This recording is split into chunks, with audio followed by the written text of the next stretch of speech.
We're in the centre of Buckingham and standing outside a very grand building with Joe Thompson. Hi there. What is this? It looks like an old castle, but in fact it is a jail.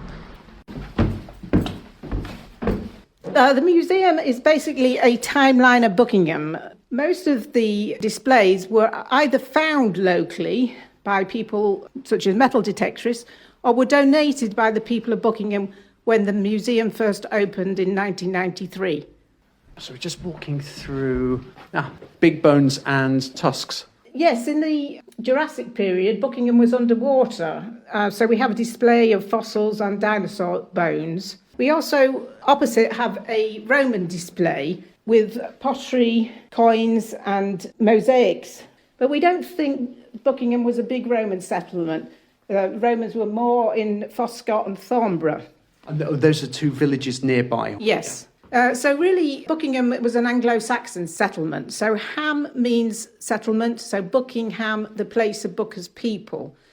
The reason that Edward the Elder came here to defend the area against the Vikings is that the river runs through Buckingham, which obviously would have provided transport, water, but also there is some high ground where our church is now built, but originally there was a fortification, so it's called Castle Street.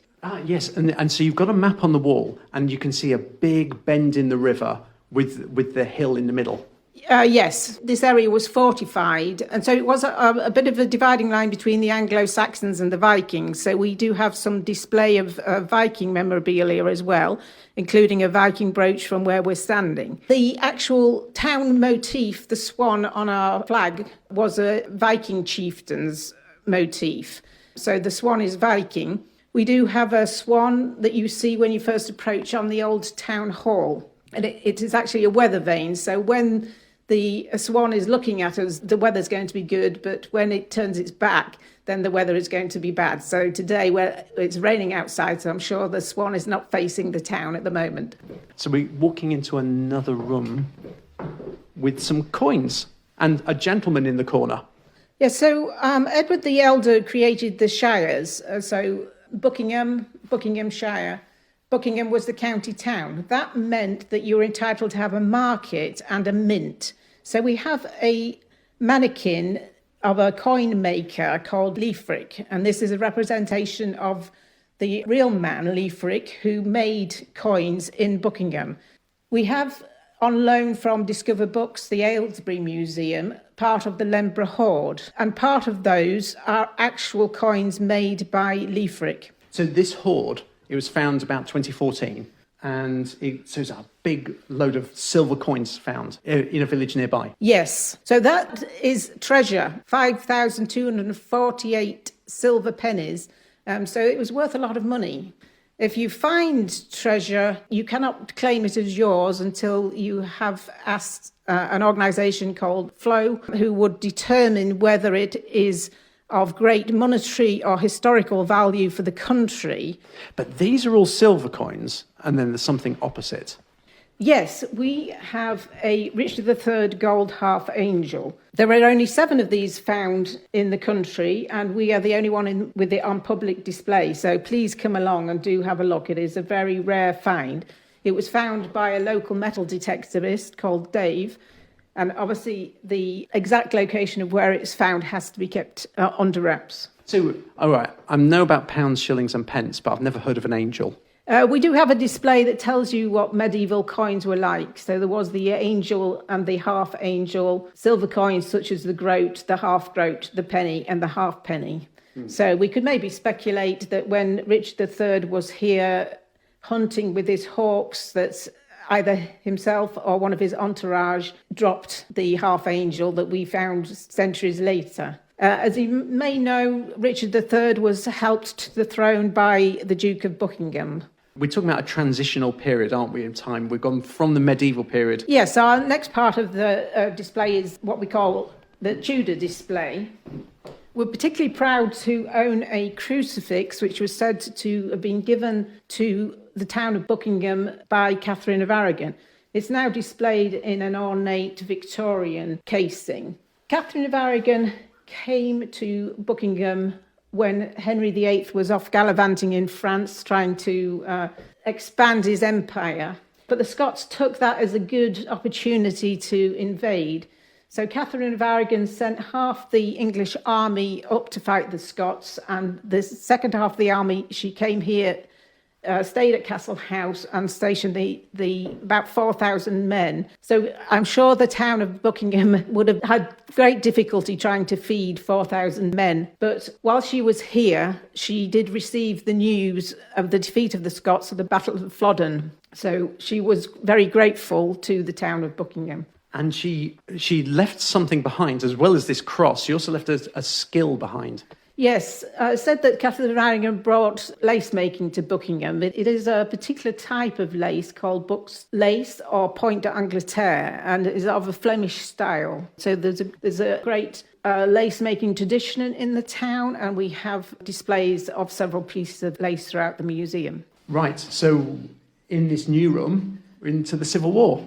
Yes, we have some mannequins on display that represent Charles I and Oliver Cromwell, and you can see the differences in the stature of the two men. Buckingham was a central point between the parliamentarians, such as Stowe House and the Temple family, and the royalists. So Buckingham was a royalist town, and the Verney family from Claydon House were also royalists. So there are several areas where the royalists and the parliamentarians clashed.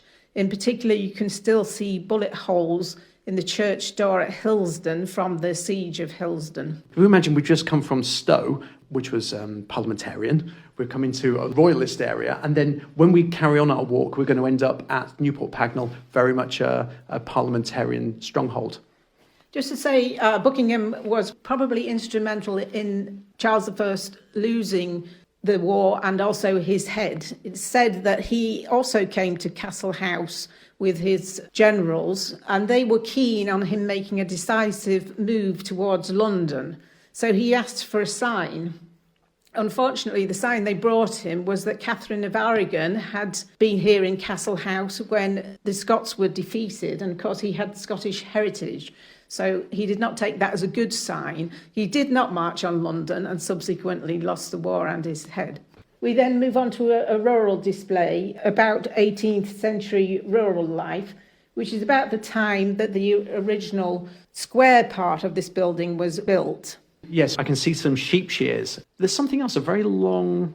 Well, what is that long pole thing? That is a needle. Basically, hay rots from the inside. So in order to determine whether your haystack was still good, you took sections of a slim metal pole and you screwed them together and pushed them into the centre of your haystack. And when you pulled it out, you could tell whether it was rotting on the inside. Unfortunately, if you don't screw it out the same way you screwed it in, you lost the end or your needle. Hence the expression, losing a needle in a haystack, or trying to find a needle in a haystack. Okay. The next room, or actually the cells that have been converted, is our Victorian room. It also has a display of civil, I don't know, what's the expression? Well, civil regalia. Yes. I mean, what we've got a mayor's. Is it a mayor's outfit, or is he some other kind of official? Yeah, that's a mayor's outfit. Yeah. We've also got some old cameras and hats. Yeah. But most importantly, we have on display the town mace. So this is the mace that does go out on ceremonial duties, such as in the mayor making. What's particular to note of Buckingham Town Mace is that it has a little crown on the top. We're entitled to have a crown on the top of our mace because we have two royal charters.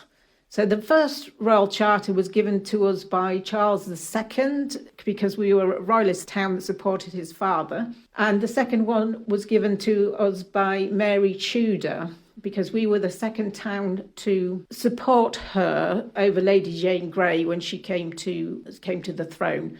after her father, Henry VIII, died. Having the Royal Charter means that we are entitled to have a market and a charter fair. So if you can come several times, come and see us in October when we have our charter fair. Oh, that's when you get fairground rides and all sorts of things. Yes, although obviously clearly traditionally it wouldn't have been the modern merry-go-rounds that it is today, but if nothing else, it's just quite fascinating to see how they squash such large rides into such a small town square. And so for some of the local people, it can be a very noisy 2 weekends. Yeah, the time when maybe they go away. Yes. Okay, what next? We have a World War I display. So we're moving from the 19th century into the 20th century. But as we walk down the corridor, we do pass the mannequin of our 19th century policeman. And we're going past a series of cells. Yes, so the original part, built in 1748, is square. That was built with probably Lord Cobham's money in order to bring the summer assizes back to Buckingham. The summer assizes are where travelling judges came, and it meant that if you had the summer assizes, you could be the county town. What we didn't mention when we were in the Tudor room was that Henry VIII moved the county town to Aylesbury when he was trying to impress Anne Boleyn's father. So it swapped backwards and forwards between Aylesbury and Buckingham. But by 1705, it was definitely in Aylesbury. And a local prominent MP, Brown Willis, wanted to get the assizes back in Buckingham because that would mean money and status. Unfortunately, a lot of houses were destroyed in 1725 in the Buckingham fire. That included the town's lockup. So he started a campaign to raise money to build a new jail. And as I said, most of the funding came from Lord Cobham. When the first part of the jail was open, you entered from what is now the antiques shop. And it was probably designed as 2 open cells. Downstairs were the drunks and the poachers, and upstairs was the debtors. But largely, there wouldn't have been that many prisoners here. They were only held here in the summer when the judgments were going to be made. And actually, Aylesbury was always the county prison. And in those days, most prisoners would have actually only been held overnight and either fined or had their punishment the next day and then released. After the jail had been built, it was beginning to deteriorate. And so there was concern that the county town was going to be moved back to Aylesbury. So the council at the time, when the local borough police force was formed, because in those days you didn't have a national police force, they were all local, decided that they would make improvements to the jail. So what they did was employ a local boy, Sir George Gilbert Scott, who's more famous for building and designing St Pancras. But they got him back to have a look at the jail, and originally his plans were far more expensive than the council could afford. So the stripped-down plans involved putting a living accommodation on for the first police constable, who was William Giles, and dividing the 2 open cells into individual cells. So that, coming back to your question, what we're now looking at is a series of doors which were the original 19th century cells. They have now largely been opened up both to make better living space and also then to be made into bigger rooms for the museum. As we carry on along the corridor, we can walk past, pretend we're looking in at the prisoners, and at the very end, there's another little display cabinet. Yes, basically, as I said, although the museum reflects English history, it is actually a museum of Buckingham history, and a lot of the donations come from people of Buckingham. So you're looking at tools from local woodworkers. So we're coming down the stairs now? Yes, well, we've also got a display of our local Salvation Army, but more importantly, particularly in terms of the walk, we've got a little display about transport.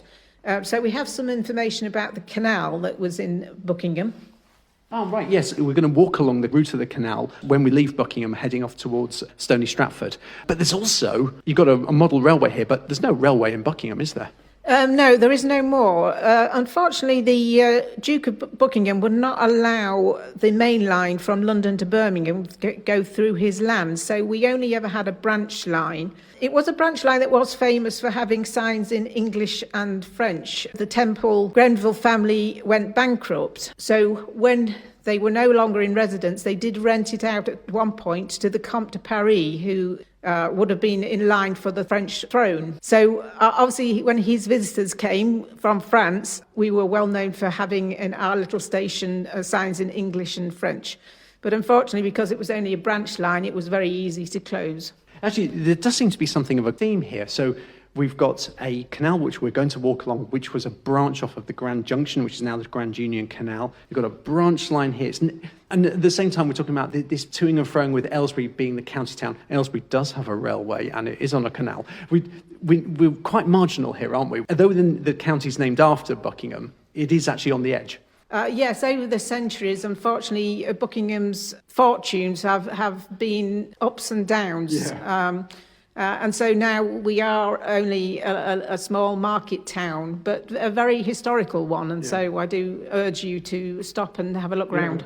I think actually, for me, that adds to its charm. The fact that it's not quite at the centre of things, but there's always been a little bit of ambition. Yes, as I explained, actually, the reason for building the building in the first place was to bring the county town status and the summer assizes back to Buckingham.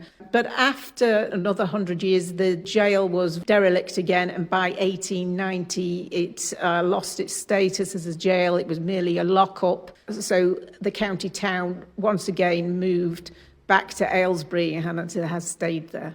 One of the things that's really attractive about some of these smaller museums is you're not just a museum, you're a collection of museums. Yes, we also house a Buckinghamshire Military Museum Trust display. So we have artefacts from the Royal Bucks Hussars who saw action in the Boer War and in the First World War.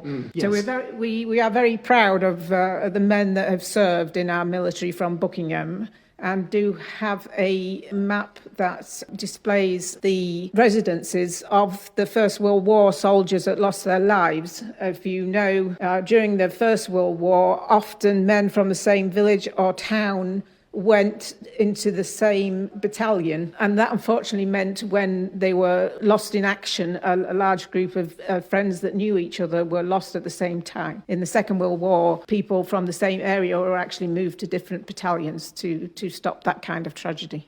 And what's through here? This is our Flora Thompson room. Lots of people don't remember who Flora Thompson is, but she's a very famous local author. She wrote a trilogy of books that are now presented together called Lark Rise to Candleford. She wrote about her childhood memories from about the 1890s. Although it's presented as fiction, she calls herself Laura, and her brother Edwin she calls Edmund. It is largely her recollections. She was simply protecting some of the real people, but also it's a important social history of the time. Lark Rise was Juniper Hill in Oxfordshire, hamlet. Where she worked in the post office was Fringford, a village, and Candleford was a market town, which was largely based on a combination of Buckingham, Bicester and Brackley. Mm-hmm. She had a resurgence when the BBC produced a drama series called Lark Rise to Candleford. And although they changed a lot of the story in order to make it more of a dramatisation, where the original books are more a description of the way of life, it still enabled people to understand a little bit about that time period and the relationship between villages and market towns. And you've got some of the props. So you've got the post office props here, lots of parcels, and you've also got some of the costumes as well on display. Yes, we were very grateful to the BBC for donating those. We also actually have her typewriter that she actually produced the books on, and some of her own library books. We also in this room have another display of lace making and needlework by local seamstresses. And we also have a quotient quilt in a drawer, which was made by Queen Victoria.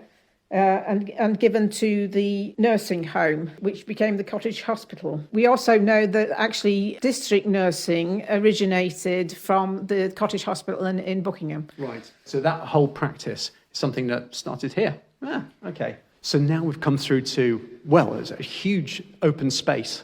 Yes, this is what we call the exercise yard. Currently, we're kept dry because we've got a glass roof on it, which was added in the 2000, the Millennium Project, largely with Heritage Lottery funding. But when it was an exercise yard or the prison, it would have been open to the elements, and so we would have been getting wet as it's raining today. You might hear the occasional dripping behind me because the roof does leak. Oops. Just heard a drip then. So although we call it the exercise yard, it was probably not so much exercise as work. Prisoners would have earned a little bit of money by working here.